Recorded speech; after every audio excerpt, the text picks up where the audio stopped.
반갑습니다. 제가 아까 회의 갔다 와서 아직 점심을 못 먹어서 좀 많이 꺼져 있습니다. 그런데 20분, 저에게 20분 주시는 거죠? 네.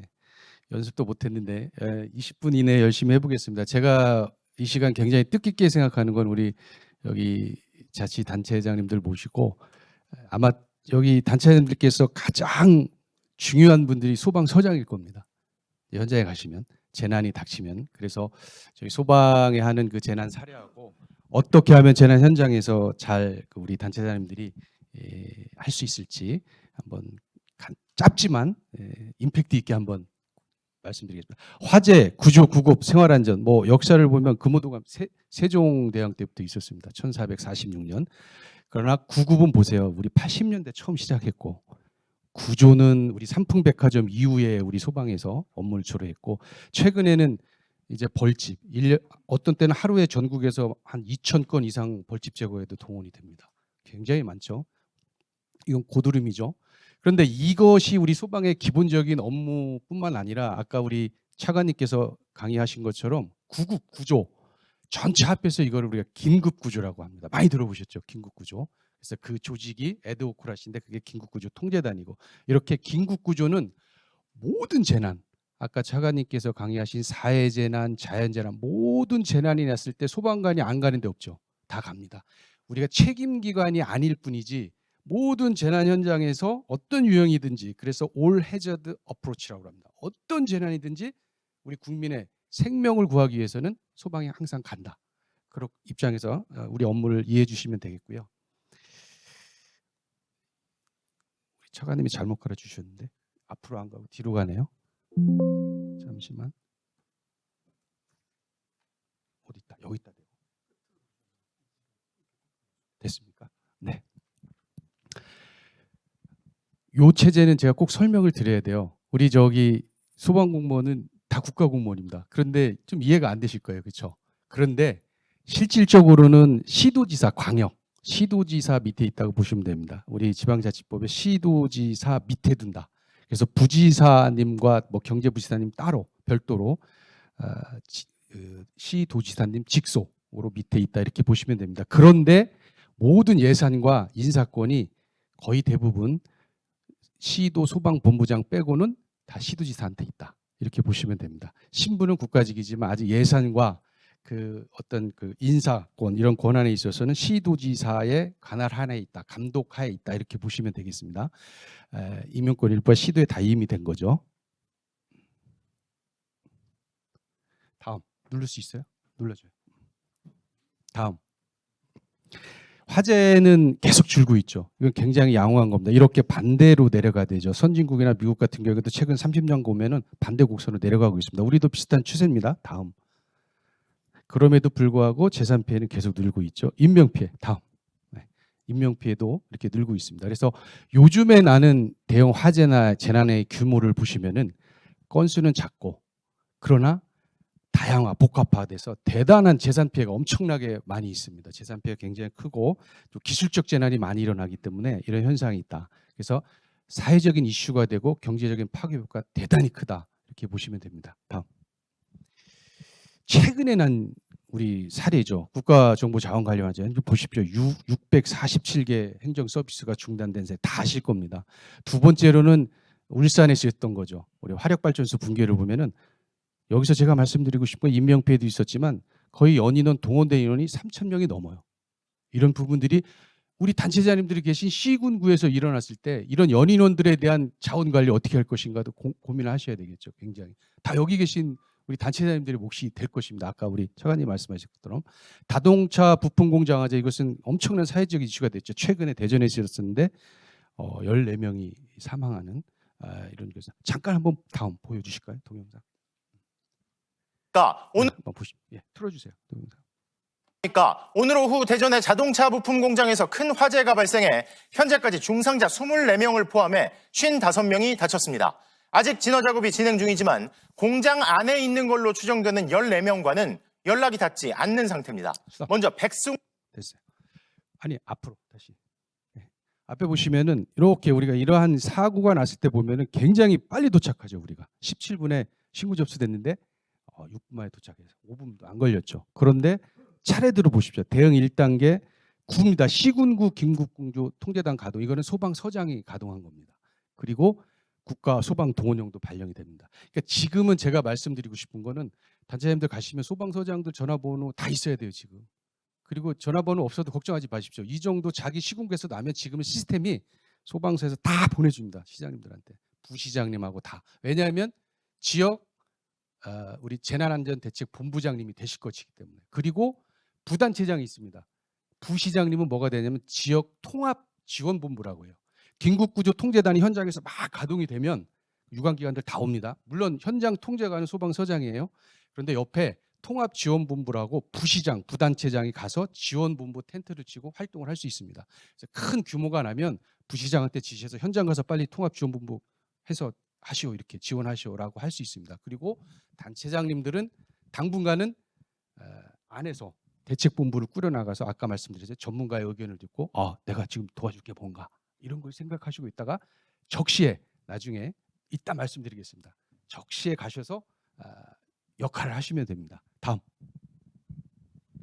긴급구조 통제단하고 대응 단계인데 이거 되게 어려워요. 옛날에 이런 게 있었는데 한 번 더 클릭해 주시고 되게 복잡해요. 그래서 이제 바꾼 건데 이게 여기서 설명하겠다는 게 아니라 긴급구조 통제단이 있는데 우리 시장님들 그거 보시면 나오시죠. TV에 보면 YTN에 쫙 나옵니다. 큰 거 터지면 뭐 소방 대응 1단계 뭐 2단계 그럼 막 3단계 그러면 막 아나운서들도 흥분하고 그러죠. 되게 그 대응 단계는 이겁니다. 1단계, 2단계, 3단계는 주로 소방력, 소방 장비하고 소방 공무원 숫자들을 얘기하는 겁니다. 얼만큼 더 늘릴 것이냐, 자원을 늘릴 것이냐는 주로 소방에 관계된 것이고 긴급구조 통제단은 유관기관의 지원이 필요한 거예요. 가스공사, 전기공사, 그다음에 뭐 한전, 국방부, 보건소장, 그다음에 시청의 재난관리 담당 부서 다 필요할 때 통제단을 가동해서 여러 기관들이 모였을 때 통제단의 가장 큰 목적은 뭐냐? 많은 기관들에 모였을 때 자원봉사자도 오죠.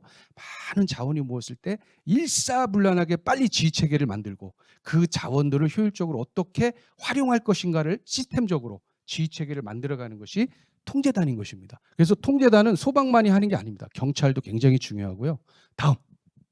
그래서 이렇게 분리를 해버렸습니다. 그동안에는 막 이렇게 같이 붙어 있었는데 제가 딱 나눠버렸습니다. 법을 바꿔서. 그래서 대응 단계는 아까 보신 것처럼 1단계 그냥 안산시다. 그러면 안산 소방서에서 할 수 있으면은 1단계. 근데 소방서장에 나가 보니까 이거 도무지 안 되겠다. 화세가 너무 크고 뭐 공장 5개, 6개 막 타고 있어. 우리 거 갖고 안 되겠다 그러면 4개 정도 소방서까지 맥시멈 부르는 겁니다. 그럼 2단계. 이것도 안 되겠다. 더 많이 자원이 필요하다 그러면 3단계.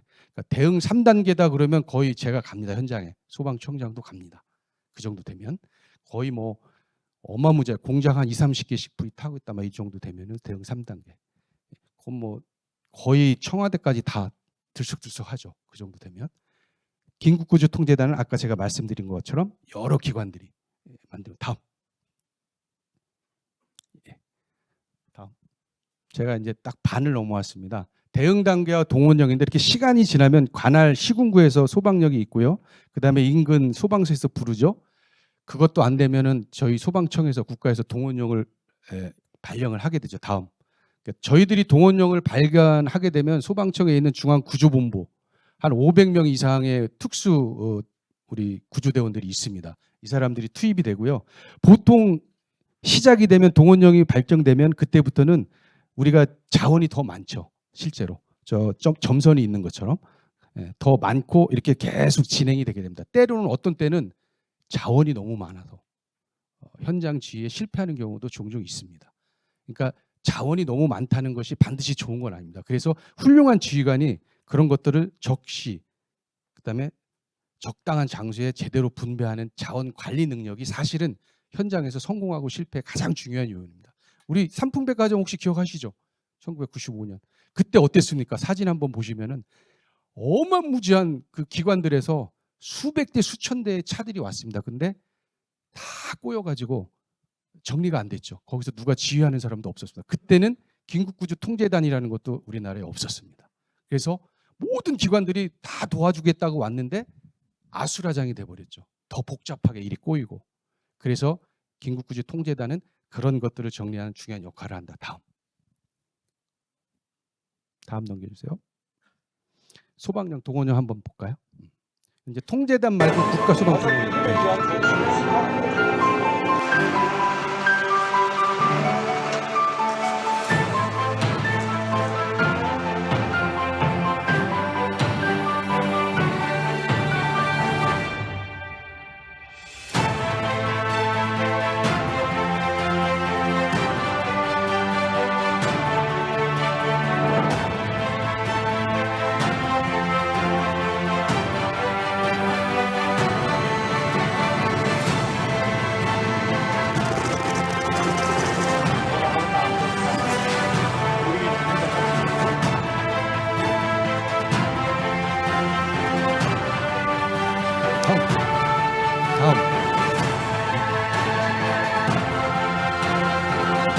우리가 지금 이 국가소방동원령은 19년도에 처음 발령됐습니다. 강원도. 제가 그때 그 청와대 국가위기관리센터에 근무하고 있었습니다. 눈으로 다 보고 있었습니다. 이 상황을. 그리고 그때 소방청에서 처음으로 국가소방동원령이라는 발령했는데 전국에서 다 올라왔죠 그때. 그 이후에 저희들이 울진삼척 대응도 잘했고 코로나 때 대구에 처음에 대구에 코로나가 막 이렇게 퍼졌을 때 전국에서 구급차가 가갖고 아마 전 세계에서 이런 데는 없을 거예요. 그러니까 제가 이런 말씀을 드리는데 지금은 오송 참사도 있고 이태원 이후에 지금 소방 상황실에서 신고가 접수해서 이거는 대규모 재난이다, 사건이다 그러면 모든 정부 부처에 지자체뿐만 아니라 행안부 그다음에 청와대 국무조정실 모든 부처에 동시에 보냅니다. 이런 게 났다는 사고 전파를 합니다. 동시에. 그래서 심지어는 소방청장이 뭐 샤워하고 있다가 모르고 있는데 막 위에 총리님이 전화 오고 그럽니다. 지금 이거 어떻게 되는데 뭐 지원해 줄까요? 막 이렇게 전화합니다. 왜? 아직 소방관이 현장에 도착을 안 했거든요. 근데 상황실에서 상황 접포만 하고 지금 막 싹 빨리빨리 대한민국이 엄청 빠르죠. 전 세계적으로 이렇게 빨리 전파하는 데 없습니다. 현장에 이렇게 빨리 도착하는 데도 제가 알기로는 없습니다. 그런데도 불구하고 우리 대한민국은 아시죠? 정서가 빨리빨리 5분에 도착해도 왜 이렇게 늦었냐. 그래서 우리는 거기에 맞춰서 갈 수밖에 없죠. 그래서 계속 우리 조직은 그렇게 변화를 한 거예요. 그래서 동시에 가기 때문에 이제는 저희들도 거의 좌불안석입니다. 위에서부터 먼저 알아가지고 어떻게 됐냐고. 그런데 아직 우리 대원은 현장에 도착도 안 했어요. 도착해서 상황을 보고 정확한 팩트를 전달해야 되는데 그냥 그 신고 접수 받은 것만 보고 계속 물어보니까 아마 비슷한 동병상련을 좀 있으면 이제 느끼실 거예요. 현장에서. 다음 한 번 더. 아까 제가 말씀드렸죠. 재난안전대책본부는 여기 지역에서 본부장님들은 여기 계신 우리 단체장님들이 하실 거고요. 여기 보시면 돼요. 자치단체장님들은 재난대응, 복구, 총괄 조정을 하는 거고 긴급구조 현장지에 협력하는 거예요. 그러니까 현장에서는 경찰이 왔든 누가 왔든 사고 재난 현장에서의 총 현장 지휘관 소방서장이 되는 겁니다. 우리 지역 단위에서는. 물론 본부에서 내려가면은 본부장이 되는 거지만 네, 소방서장이 되는 거죠. 그래서 거기에 협력을 해주면 된다. 그렇다고 해서 자존심 상하고 그러면 안 돼요. 뭐 소방서장이 현장 지휘관이라고 그래갖고 뭐 경찰한테 막 명령하고 그러지 않습니다.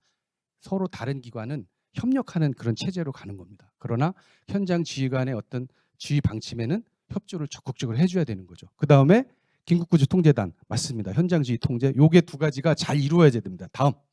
네, 5분 남았습니다.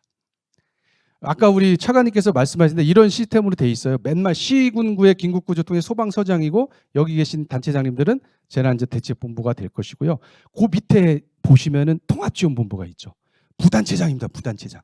그리고 여기 소방서장이 현장 지휘수를 꾸리고 보건소장한테 현장 응급부수를 꾸리라고 지시를 합니다. 그래서 그 소방서장의 현장 지휘소 아래 사실은 현장 응급의료소가 있는 겁니다. 실제로 재난이 닥치면. 그리고 나중에 현장 대응이 다 끝났어요. 다 끝나면 이 긴급구조 통제단 업무가 더 이상 필요 없다 그러면 소방서장이 사실은 시장 여기 단체장한테 지휘권을 이양을 합니다. 공식적으로 이양을 해야 돼요. 이거 다 서류화해야 됩니다. 형식적으로 하면 안 됩니다. 나중에 이거 잘 안 돼가지고 징계 먹은 사례도 있습니다. 그런데 일반적으로 통합지원 부단체장한테 줍니다. 그러면 형식적인 지휘권 이양은 끝난 거죠.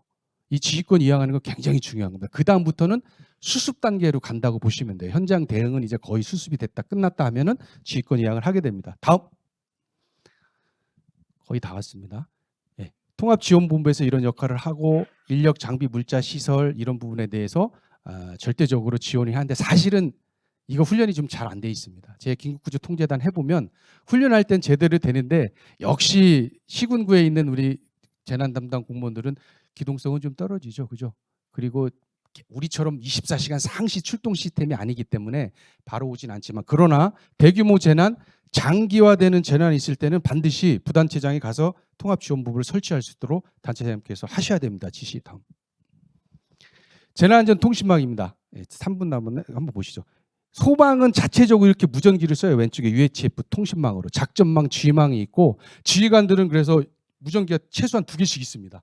여기 자체 쓰는 무전기 있고 PSLT 재난안전통신망입니다. 저거는 긴급구조 통제단이면 유관기관하고 다 하고 있습니다. 시장님 그 재난안전부서장들이 있을 거예요. 거기 그분들도 저 재난안전통신망 다 가지고 있어요. 항상 켜져 있고 시에도 상황실 있지 않습니까? 반드시 켜져 있습니다. 그래서 제가 그랬죠. 큰 거 나면 이 재난안전통신망으로 다 전파를 합니다. 무전도 하고. 그리고 긴급구조 통제단이 돼도 재난안전통신망으로 다 하니까 그 통화 그룹으로 들어가서 소통을 할 수 있다. 그러니까 나중에 급하시면은 물어보시면 다 대답을 할 겁니다. 다음. 마지막에 왔기 때문에 제가 그럼 제일 중요한 겁니다. 지금 우리 동네에 우리 시에 엄청난 재난이 나서 YTN에 막 뜨고 있습니다. 막 대응 2단계 뭐 인명 피해가 몇 명 막 있어요. 그러면은 재난안전 대책본부장을 하시면서 이런 고민을 하셔야 돼요. 내가 언제 나가지 현장에? 제가 제언을 드리면 우리나라 그 시도지사님, 국회의원 되시는 분은 특히 이런 분들이 정무직 공무원들이 선출직 공무원 되신 분들이 굉장히 빨리 현장에 가려고 하십니다. 어떤 언론을 의식하는 것도 있고 내가 빨리 시민한테 빨리 가야지 이런 생각들을 다 가지죠. 나쁜 건 아닙니다. 하지만 적정한 때 가셔야 됩니다. 한참 통제단장이 막 지휘하고 막 현장이 막 어수선하고 지휘하고 있는데 가시면 도와주러 간 게 아니라 방해하는 꼴이 됩니다. 굉장히 중요합니다. 저기 부시 대통령 있죠. 911 트레이드 월 센터가 무너졌을 때 아시죠? 소방관 343명 죽고 2,900명 죽었습니다. 그때 3일 후에 왔습니다. 그리고 나서 딱 소방관 잡고 학살하면서 위로합니다. 저게 주는 메시지는 저기 슬픔과 많은 시민들이 고통을 받고 있지만 우리 대통령이 와서 이제 우리에게 뭔가 수습을 해주고 도와주려고 하는구나. 이런 안심 메시지 이런 것도 있다는 거죠. 다음. 시간이 없어서 제가 현장 브리핑 마지막에 하나만 드리겠습니다. 1분 남았으니까. 국외에서는 브리핑을 하면 여러분들 총기 사고나 다 보면 브리핑하는 거 보셨죠. 외국에서는 현장 지휘관이 나오고 옆에 유관기관단이 모여서 저렇게 브리핑을 합니다. 적어서 읽고. 근데 우리나라는 이상하게 저렇게 상황파를 놓고 다 보여줘요. 저거는 자살행위예요. 저 상황파는 우리끼리 작전을 하기 위해서 하는 거고 언제든지 수정이 가능한 건데 현장에서 저렇게 브리핑을 합니다. 저렇게 하지 말라고 제가 교육도 하고 있는데 아직도 그런 모습 보일 거예요. 단체장님들께서는 돌리라고 하십시오. 돌리고 그 안에서만 하십시오. 밖에 왜냐하면 이거는 정제되고 확실한 팩트가 아닐 수 있습니다. 언제든지 고칠 수가 있는 거예요. 그리고 이걸 보고 브리핑을 하면 나중에 틀릴 수도 있고 자신감이 없어 보입니다. 나중에 정제된 데이터를 적어서 브리핑하는 그런 문화로 제가 바꾸려고 노력을 하고 있다는 말씀을 드립니다. 다음 마지막 같은데 이거 아까 우리 차관님께서 다음 이거 많이 하고 있다는 말씀을 드렸습니다. 다음 라스트 마지막으로 요것만 설명드리고 가겠습니다. 30초만 주세요. 그렇죠? 안심콜 서비스라고 했는데 그냥 인터넷 가셔서요 119 안심콜 치면은 웹페이지가 나옵니다. 그래서 여기에 단체장님도 등록하셔도 되고요. 가족들이나 우리 주변 분들 중에 불편하거나 장애인 이런 분들이 있으면 등록해 주시면 이런 겁니다. 상황실에 그분으로 전화를 하잖아요. 화재 현장에서 전화하잖아요. 그러면 이분에 대해서 정보가 다 뜹니다. 그리고 바로 백콜이 들어갑니다. 어떻게 대피하고 어떻게 조치하라고. 그래서 이거 등록을 좀 많이 해주시면 저희들이 119에서 좀 더 많은 국민의 생명과 안전을 지키는데 도움이 역할을 할 것이다. 제가 여기서 마치도록 하겠습니다. 고맙습니다.